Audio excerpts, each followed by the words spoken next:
नमस्कार साथियों, मैं प्रियंका गुप्ता लर्निंग टुगेदर पे आप सबका स्वागत करती हूँ। कैसे हैं आप सब लोग?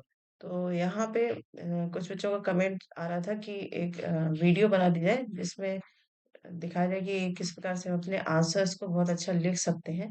तो उसी के कुछ पॉइंट्स यहाँ पे मैं लेके आई हूँ, डिस्कस करेंगे।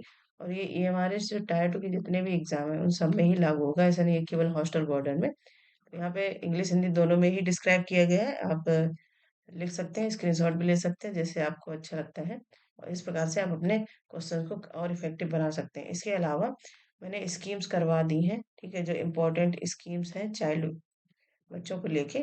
तो उसकी क्लासेस अपलोड कर दी गई है, वो आप क्लासेस जरूर देखिएगा। ठीक है, तो वहां से भी कुछ क्वेश्चंस के आपके जो भी आंसर्स हैं, मान लो कोई ऐसा क्वेश्चन पूछा जाता है जहाँ पे आपको लगता है कोई स्कीम लिखनी है, तो वो थोड़े पॉइंट आप ऐड ऑन करके उसको और इफेक्टिव बना सकते हैं। तो स्टार्ट करते हैं। यहाँ पे सबसे पहले तो है कि जो भी क्वेश्चन पूछा जाता है उसको आप अच्छी तरीके से पढ़ेंगे। ठीक है, कभी कभी क्या होता है, बहुत सारे बच्चे क्वेश्चन को पढ़ा जल्दी से तुरंत कि एक टाइम कम है जो भी, लेकिन शांति से, मतलब टाइम मैनेजमेंट तो आपको रखना ही है, वो तो बहुत ही इंपॉर्टेंट है, नहीं तो आपके क्वेश्चन छूट जाएंगे। लेकिन क्वेश्चन को बहुत शांति से अच्छे से पढ़ेंगे कि क्वेश्चन में पूछ क्या रहा है ना। ऐसा नहीं कि क्वेश्चन में जो चीजें पूछ रहा है वो पॉइंट ना लिख के आप और ही कुछ लिख रहे हैं, तो ये करना सही नहीं है। तो सबसे पहले तो क्वेश्चन को अच्छे से पढ़िएगा। ठीक है, इसके बाद उत्तर लिखने से पहले प्रश्न को ध्यान से पढ़ें, समझे कि प्रश्न क्या पूछने की कोशिश कर रहे हैं। देखिए प्रश्न में व्याख्या, कारण, महत्व, कार्य, सुझाव मांगे गए हैं नहीं, है ना। अब उसमें देखेंगे कि कौन कौन सी हेडिंग्स हैं जो आप बना सकते हैं या लिख सकते हैं कि आपका जो क्वेश्चंस है, जैसे मान लो उसमें एक्सप्लेन किया गया, एडवांटेज पूछे गए, डिसएडवांटेज पूछे गए, कॉजेस पूछे गए, फंक्शन पूछे गए, सजेशन पूछे गए, या फिर कोई स्कीम्स पूछी गई हैं, है ना, या फिर कोई सेक्शन पूछे गए हैं, किसी भी प्रकार से आपका क्वेश्चन आता है तो मेनली सबसे पहले तो आपको क्वेश्चन अच्छे से पढ़ना है। ठीक है, इसके बाद यहाँ पे अंडरलाइन कीवर्ड कर लेंगे। जैसे मान लो कि आपको हेडिंग्स कौन कौन सी रखनी है, तो वो क्वेश्चन जो पूछा गया है उसके अकॉर्डिंग ही आप हेडिंग या सब हेडिंग आप वहां पे रख सकते हैं। ठीक है, और मेनली जैसे जो अगर आपको पूछे दिया जाता है कि 200 वर्ड में लिखना है या 100 वर्ड में लिखना है या 150 वर्ड में लिखना है क्वेश्चन, अगर ये लिखा होता है तो अच्छी बात है। नहीं तो टाइम के हिसाब से कि जितने घंटे का आपका पेपर है उसको टाइम को डिवाइड कर लीजिए। ऑब्जेक्टिव क्वेश्चन है आपके, उसको कोशिश करिएगा कि उसको भी ध्यान से पढ़े। वो भी क्वेश्चन क्या पूछ रहा है, ऑब्जेक्टिव क्वेश्चन में आपको लिखना तो होगा नहीं, सिंपली आंसर ठीक करना है। तो उसको ध्यान से पढ़ के उसमें आप जितना टाइम बचा लेंगे उतना टाइम यहाँ पे आप लिखने में दे पाएंगे। ठीक है, तो ये चीज है। इसके बाद है यहाँ पे, तो ये चीज आपको समझ में आ गई कि क्वेश्चन को बहुत ही अच्छे से पढ़ेंगे, एक्सप्लेन करेंगे, और क्या क्या की हेडिंग से बन सकती है वो वहां से देख के उसके हिसाब से आप अपने आंसर्स लिख लेंगे। ठीक है, इसके बाद दूसरा है कि follow the proper answer structure. तो प्रॉपर आंसर स्ट्रक्चर का क्या मतलब है? सबसे पहले तो 3 पॉइंट बेसिकली है। कोई भी क्वेश्चन पूछा जाता है उसमें जो मेन फोकस पॉइंट है उसका आपको इंट्रोडक्शन लिखना है, 2 से 3 लाइन बस। ठीक है, 2 लाइन 3 लाइन, या फिर जैसे अगर उन्होंने मेंशन कर दिया कि 200 वर्ड में या जो भी, तो सही है। मैंने फिर से बोला कि नहीं तो आपको 2 लाइन या 3 लाइन में जैसे भी आपको सुटेबल लगता है उससे इंट्रोडक्शन तो दीजिएगा ही 100%। ठीक है, इसके बाद है यहाँ पे, जैसे यहाँ पे एग्जाम्पल दिया गया कि बाल संरक्षण से आशय बच्चों को शोषण, दुर्व्यवहार, उपेक्षा से सुरक्षित करने के उपायों से है। ठीक है, तो यहाँ पे एक सेकंड में इसको दिखा देती हूँ। तो यहाँ पे क्या आ गया कि इंपॉर्टेंट पॉइंट्स यहाँ पे क्या क्या निकल गए। डेफिनेशन लिखना है, ऑब्जेक्टिव, की फीचर्स, रोल ऑफ इंस्टीट्यूट क्या होगा। इसका जैसे आपका हॉस्टल वार्डन का एग्जाम है, तो हॉस्टल वार्डन का क्या इंपॉर्टेंस है, क्या रोल है, या फिर जिस हिसाब से क्वेश्चन पूछा गया हॉस्टल वार्डन का कोई ना कोई पॉइंट आप वहाँ पे जरूर ऐड ऑन करिएगा। ठीक है, तो ये चीज समझ में आ गई। तो यहाँ पे मेन बॉडी, ये इस प्रकार से आप बुलेट बना सकते हैं कि क्या क्या है, जो भी आपकी हेडिंग्स आपको समझ में आती है उस हिसाब से आप लिख सकते हैं। ठीक है, लास्ट में है, सबसे पहले तो आपने इंट्रोडक्शन लिख लिया, फिर जो भी आपकी मेन हेडिंग्स रही। ठीक है, मेन हेडिंग्स में कुछ भी आ सकता, ऑब्जेक्टिव अगर पूछे गए, की feature, silent feature, advantage, disadvantage, जो भी पूछा गया है वो हेडिंग लिख लिख के आप एक एक दो दो लाइन जो भी जिस प्रकार से वो करिएगा। ठीक है, इसके बाद ये हेडिंग अगर बनती है, रोल बनता है, इम्पोर्टेंस बनता है, ठीक है, या फिर हॉस्टल बोर्ड क्या एक्शन लेगा, ऐसा कोई क्वेश्चन है, तो उस हिसाब से आप यहाँ पे आंसर दे सकते हैं।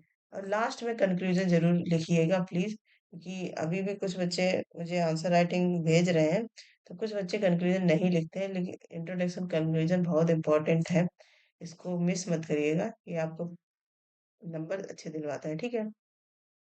तो यहाँ पे यही है और बाकी कुछ ऐसा फ़ोकस चीज़ है, तो उसको अंडरलाइन भी कर सकते हैं।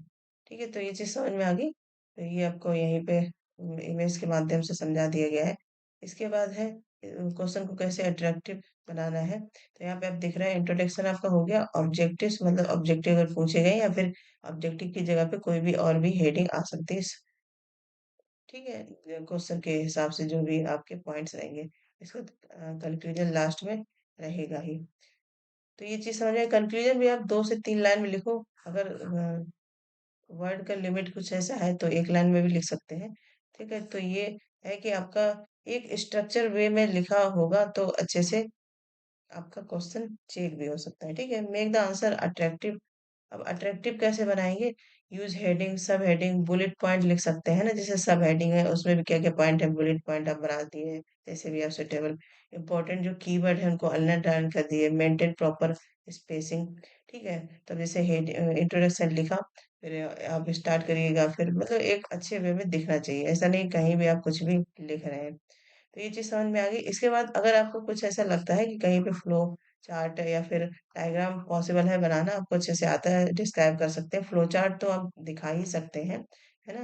बहुत बड़ा-बड़ा फ्लो चार्ट ना बनाइए, छोटे-छोटे से, जिससे कि अच्छा दिखे, स्ट्रक्चर वे में दिखे। अगर क्वेश्चन की नीड है, सबसे पहले जो पॉइंट है कि क्वेश्चन की नीड के हिसाब से, उस हिसाब से आप फ्लो चार्ट या डायग्राम बना सकते हैं, ठीक है? तो ये चीज़ समझ में आ गई यहाँ पे। फीचर जैसे फ्लोचार्ट किस प्रकार से बना सकते हैं, ऐसा भी बना सकते हैं। जैसे चाइल्ड वेलफेयर सिस्टम, गवर्नमेंट है, child protection body, school, hostel, child ship, इस प्रकार से फ्लोचार्ट बना सकते हैं, जैसे भी आपको अच्छा लगता है, ठीक है?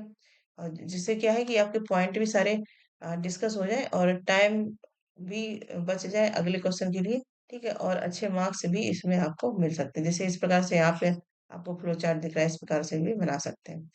इसके बाद टाइम मैनेजमेंट जो सबसे इम्पोर्टेंट है क्योंकि आपको सारे क्वेश्चन अटेम्प्ट करने हैं।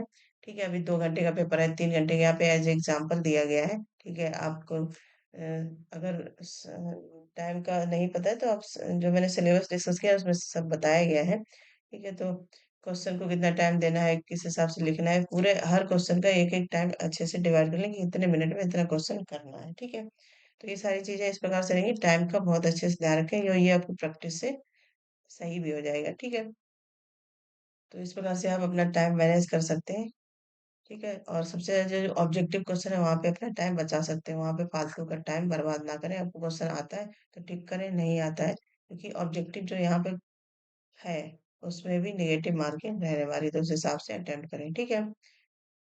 तो ये चीज़ समझ में आ गई। स्टिक रहे टाइम को मतलब आपको एक क्वेश्चन को 15 मिनट देना है, दूसरे को ऐसा मैंने एक क्वेश्चन को तो आपने 30 मिनट दे दिया, दूसरे को 10 मिनट दिया, तीसरे तक पहुँचे तब तक 5 मिनट ही बचे, है ना? चौथे तक पहुँचे ही नहीं, इंट्रोडक्शन ही लिख के छोड़े, तो ये ना करें। बराबर इक्वली पार्ट में सारा डिवाइड करके सबको उतना ही टाइम दें, ठीक है? तो यहाँ पे लिखा भी है, स्टिक टू अलॉटेड टाइम, जो भी टाइम आपका अलॉटेड है उसको डिवाइड करके उस हिसाब से लिखें। Leave hard question for return, objective question में कोई हार्ड पोर्शन है तो उसको लीव कर सकते हैं, बाद में अगर टाइम बचता है तो उसको आप देख सकते हैं, ठीक है?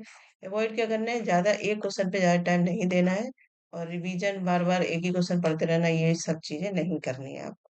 तो ये चीज़ समझ में आ गई, इसके बाद कॉमन मिस्टेक ये आपको समझ में आ गया। इसके बाद यहाँ पे की पॉइंट है, एग्ज़ाम्पल है, स्कीम्स है, जो स्कीम्स मैंने गवर्नमेंट वाली कराई प्लीज़ उसकी क्लासेस देख लें, ठीक है? फ्री क्लासेस हैं आपकी। रोल ये की पॉइंट है किसके? ये हमारे हॉस्टल वार्डन के लिए बेसिकली, और आपका कोई भी टायर 2 का एग्ज़ाम है, वहाँ पे आप अपने हिसाब से चीज़ दे सकते हैं। जैसे जेएसए का है या फिर स्टाफ नर्स का है, तो वो यहाँ पे रोल ऑफ स्टाफ नर्स क्या रहेगा, जेएसए क्या रहेगा, अकाउंटेंट क्या रहेगा, इस प्रकार से कर सकते हैं, ठीक है? तो ये है कि आपको हाई स्कोर मिल सकता है और बाकी जितना आपको ऑथेंटिक चीज़ें पता है वही लिखें, फालतू का कुछ मत लिखें, ठीक है?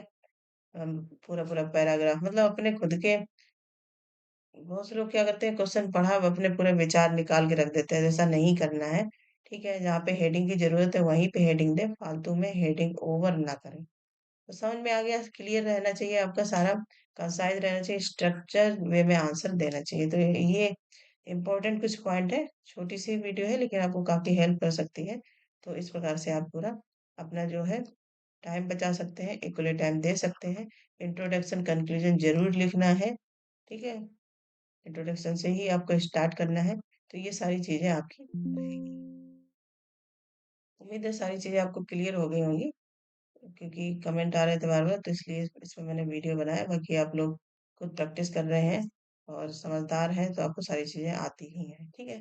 बाकी क्लासेस हो चुकी हैं, अभी भी किसी ने नहीं देखी है तो 1 2-3 दिन लगेगा, चुपचाप बैठिए, उसको पढ़िए, अच्छे से समझ लीजिए जो भी चीज़ें हैं, ठीक है? प्रैक्टिस करिए। ज़्यादा से ज़्यादा धन्यवाद।